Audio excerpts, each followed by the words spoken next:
Now, Joe, we just had Carl Tierney from Vision 2 on our last webinar, and he shared some insights from the 2021 giving data. And I know that you watch these trends in philanthropy very carefully. So can you share some takeaways that you had from this data? Yeah, well, first, I'd encourage everybody to go back and watch our friends at Vision 2, specifically Carl, unpack the Giving 365 data. He did a great job with it. I would just encourage our listeners today to focus on a couple of things. The first is that Americans since World War II have been fairly consistently within 5 or 10% of this number are giving about 2% of their disposable income and about 2% of GDP Mm. to charitable causes. This all charitable causes. So Americans are incredibly generous, and in fact, giving went up in as many periods of recession as it did down. It can impact it. In 2008 and 9, it did set back giving for a couple of years, but there's as many recessions that have occurred since World War II where giving actually went up that it really is not so much a giving problem as it is uh, what are we doing to cultivate that giving, specifically for kingdom giving through the ministries that we provide. The second is you hear a lot of information about aggregate giving. Giving grew by this percent or that percent, and that while that sounds great, the real measure is inflation adjusted giving, because that's our purchasing power. That is our ability to make a difference. So what is giving doing in relationship to inflation? And that's how it's impacting us. And let me put those into perspective. Now, if you just listen to Giving 365, you're going to hear, gosh, giving was up 4% last year. But on an inflation adjusted basis, we actually lost ground about 0.7%. We actually contracted in our ability to buy more, purchase more ministry. And if we look at religion, from 2019 to 2021, that's the most recent period of time that we have this giving data on. Total giving increased 5.3%, but our actual purchasing power fell by a little less than 1%.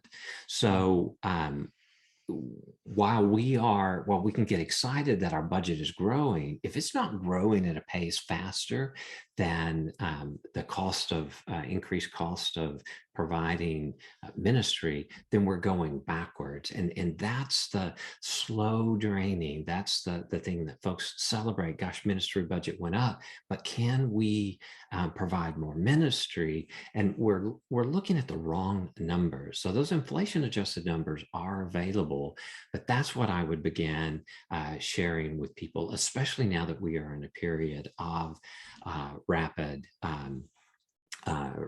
inflation. We also want to pay some very careful attention to what is happening with giving to religion.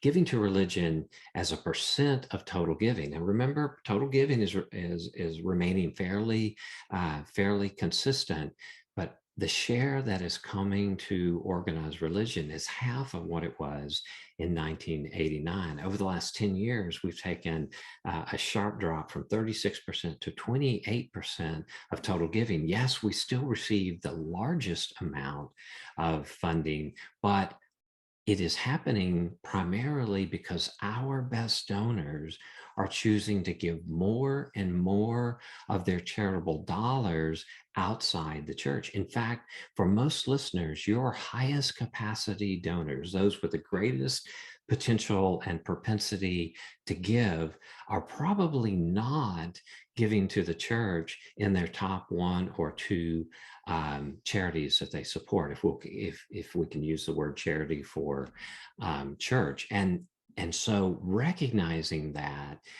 particularly around the high capacity donors, because remember, wealth is moving rapidly toward this group of folks, then we have got to change what we do um, to address that. And so if you just walk away and say, gosh, giving basically remains consistent, the share that is coming to us is really up to the practices that we have at the local church level.